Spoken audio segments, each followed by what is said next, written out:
মার্কিন যুক্তরাষ্ট্র ও ইসরায়েলের মধ্যে চলমান সামরিক উত্তেজনার মধ্যেই ইরান দীর্ঘমেয়াদী যুদ্ধের জন্য প্রস্তুত রয়েছে এবং এখন পর্যন্ত তারা তাদের সবচেয়ে উন্নত বা অত্যাধুনিক অস্ত্রগুলো ব্যবহার করেনি বলে দাবি করেছে। ৩ মার্চ ইরানের সরকারি বার্তা সংস্থা ইরনায়ের বরাতে এ তথ্য জানা গেছে। ইরানের প্রতিরক্ষা মন্ত্রণালয়ের মুখপাত্র রেজা তালাইনিক এ বিষয়ে বলেন, আমাদের প্রতিরোধ করার এবং এই চাপিয়ে দেওয়া যুদ্ধে শত্রুপক্ষ যা পরিকল্পনা করেছে তার চেয়েও দীর্ঘ সময় ধরে আক্রমণাত্মক প্রতিরক্ষা চালিয়ে যাওয়ার সক্ষমতা রয়েছে। আমরা প্রথম কয়েক দিনেই আমাদের সব অত্যাধুনিক অস্ত্র ও সরঞ্জাম মোতায়েন করার ইচ্ছা রাখি না।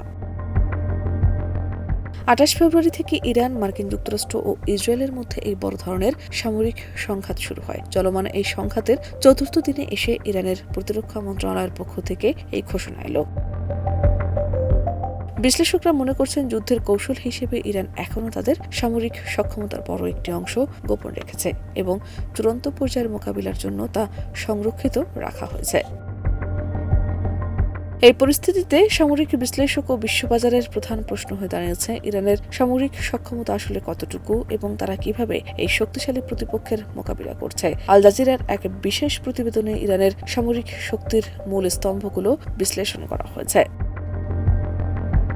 ইরানের সামরিক কৌশলের প্রধান হাতিয়ার হল তাদের বিশাল ক্ষেপণাস্ত্র ভান্ডার। মধ্যপ্রাচ্যের মধ্যে ইরানের কাছেই সবচেয়ে বৈচিত্র্যময় ও বৃহত্তম ব্যালিস্টিক ও ক্রুজ মিসাইল সংগ্রহ রয়েছে বলে ধারণা করা হয়।